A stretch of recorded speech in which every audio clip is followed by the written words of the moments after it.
Salut tout le monde, salut YouTube et salut à tous les investisseurs passionnés.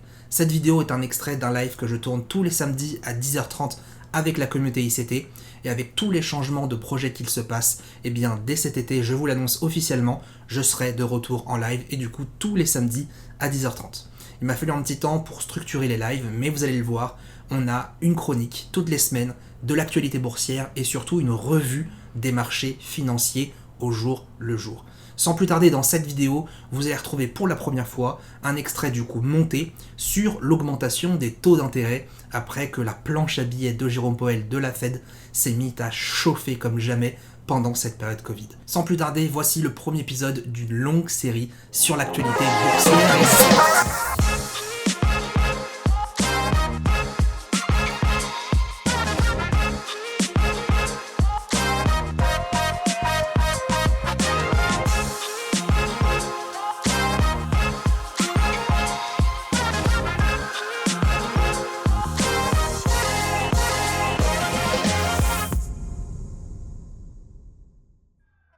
Alors, qu'est-ce que cet article nous dit?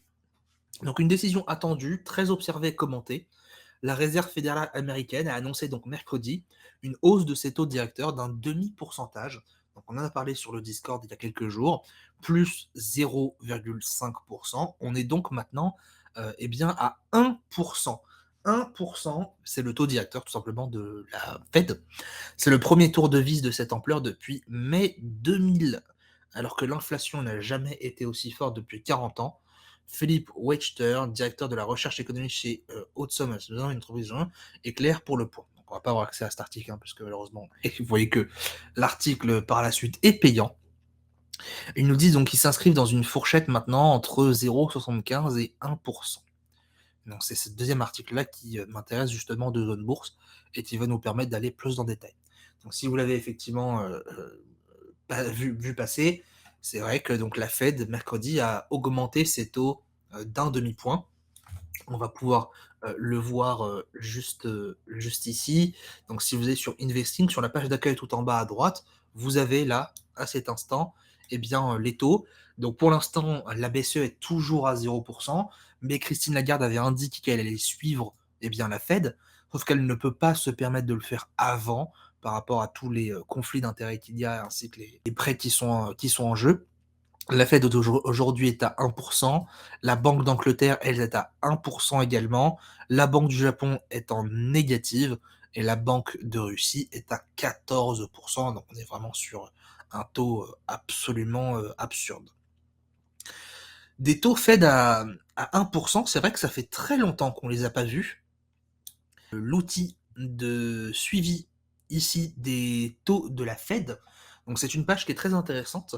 En fait, elle nous donne à la fois dans combien de temps la prochaine réunion FOMC a lieu, donc c'est-à-dire dans 5 semaines pour le coup, donc on a encore un petit peu de temps, et elles nous permettent de savoir quelles sont les prédictions des opérateurs sur les taux d'intérêt. Donc, par exemple, on voit que à l'heure actuelle, pour la prochaine réunion, donc qui est le 15 juin, on a 82% de probabilité qu'on soit entre 1,50 et 1,75. Ce qui est vraiment, vraiment, vraiment énorme, pour le coup. Ça voudrait dire qu'on ne serait pas sur une augmentation de 0,5 points, on serait entre 0,5 et 0,75 points. Donc on serait très probablement sur une hausse des taux bien plus importante que l'on a eu déjà mercredi dernier et qui a fortement déjà inquiété les opérateurs. On va le voir encore une fois sur les graphiques du S&P 500. Semaine précédente, on voyait qu'il y avait 100% de chances qu'on soit entre 1 et 1,25. Pour le coup, donc on a été à 1, donc les opérateurs ne se sont pas complètement trompés. Donc, quand on voit effectivement qu'on soit entre 1,50 et 1,75, donc on est quasiment sûr qu'on va avoir entre un demi-point, voire même trois quarts d'un point d'augmentation ici des marchés. Donc c'est intéressant comme page et comme graphique, parce que vous voyez, ça montre vraiment qui pense quoi, et généralement ce graphique a fortement raison. On peut le voir également ici. Vous voyez que le taux ici pour le 27 juillet de la Réunion, 77%, c'est un taux entre 2 et 2,25, ce qui est vraiment important. Puis 2,25, 2,50 ici. Et vous voyez que plus on avance, plus effectivement, forcément, les sondages sont encore hésitants. Et ces sondages-là, vont, s'affiner au fur et à mesure du temps, à la fois de ce qui se passe sur les marchés, à la fois des commentaires de la Fed et à la fois des données macroéconomiques. Donc tous les opérateurs analysent ça de manière quotidienne, donc on voit clairement que sur les 2 prochaines réunions, on a un peu plus de clarté. À partir de la réunion de septembre prochain, qui est comme dans, 4 mois, eh bien, on a un petit peu plus d'indécision. Mais ça fait peur quand même parce que quand on est entre 52 et 34, entre 2,25 et 2,75, donc on voit bien que effectivement les taux d'intérêt vont très sûrement grimper entre 2 et 3 sur cette année-là. Donc on va quand même passer d'une Fed à, quasiment 0 à 3 en une année. Et ça, les amis, c'est quelque chose qui n'a été jusque-là jamais vu dans notre époque actuelle. En plus d'avoir une stagflation, c'est-à-dire une inflation forte mais une croissance faible, ça va causer d'énormes dégâts sur l'économie. Et donc, on va commencer par ça. La dégringolade des actions américaines, alors pour précision, cet article il est d'aujourd'hui, hein, il est aussi également d'actualité.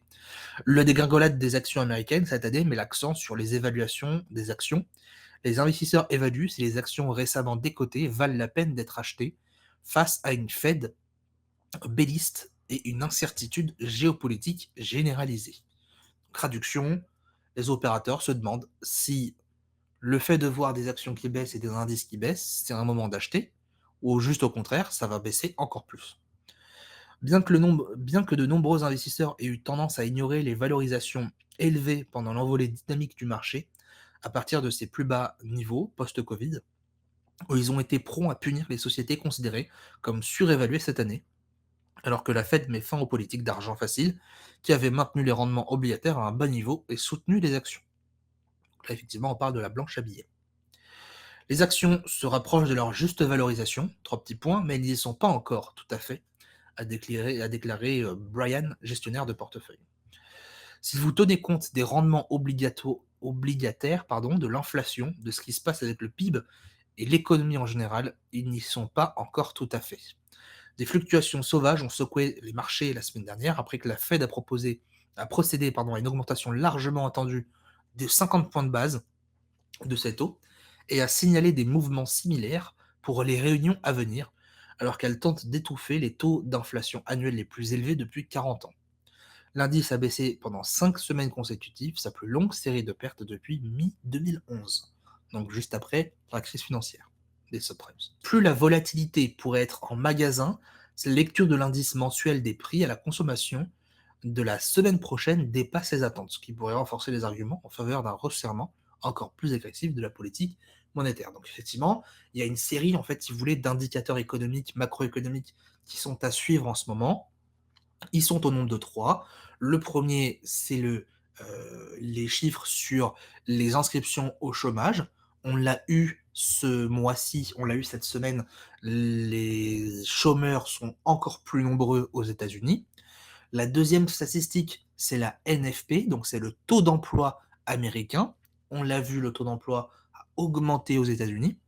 Et la troisième indication, donc, c'est l'indice mensuel des prix à la consommation, ce qu'on appelle l'IPC. Et l'IPC, ça mesure donc l'inflation.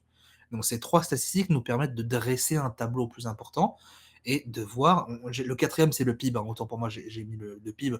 On va regrouper tout ce qui est NFP et allocation chômage, on va les mettre ensemble puisque ça concerne donc le marché du travail. Donc le marché du travail, on a le PIB, donc la production, la productivité, et on a également tout ce qui va être en rapport avec l'inflation, la montée des prix, etc. Donc voilà ce que nous dit justement l'article.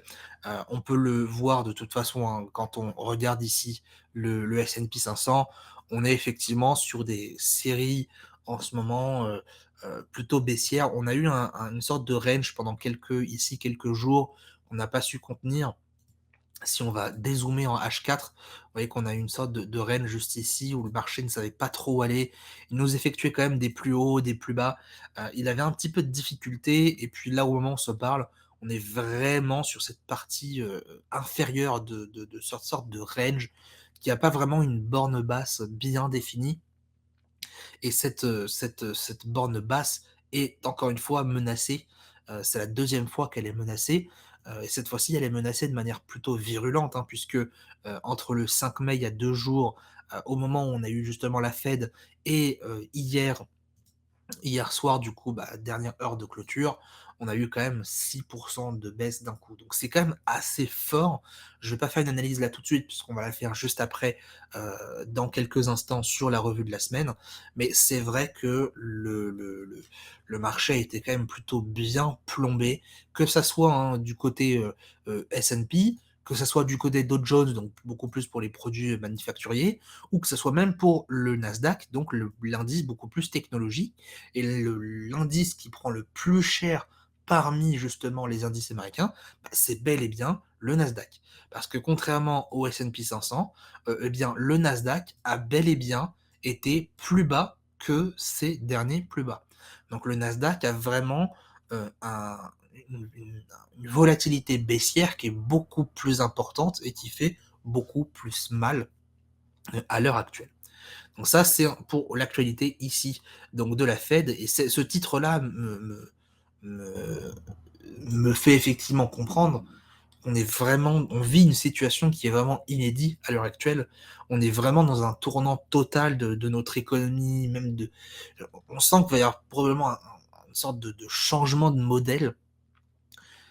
Vous savez, c'est un peu comment dire, la machine à charbon qui demande à être remplacée, mais on n'a pas envie de la remplacer parce que ça coûte cher. Et on est plus préoccupé par combien elle nous rapporte que combien elle nous fait perdre si jamais demain ça pète.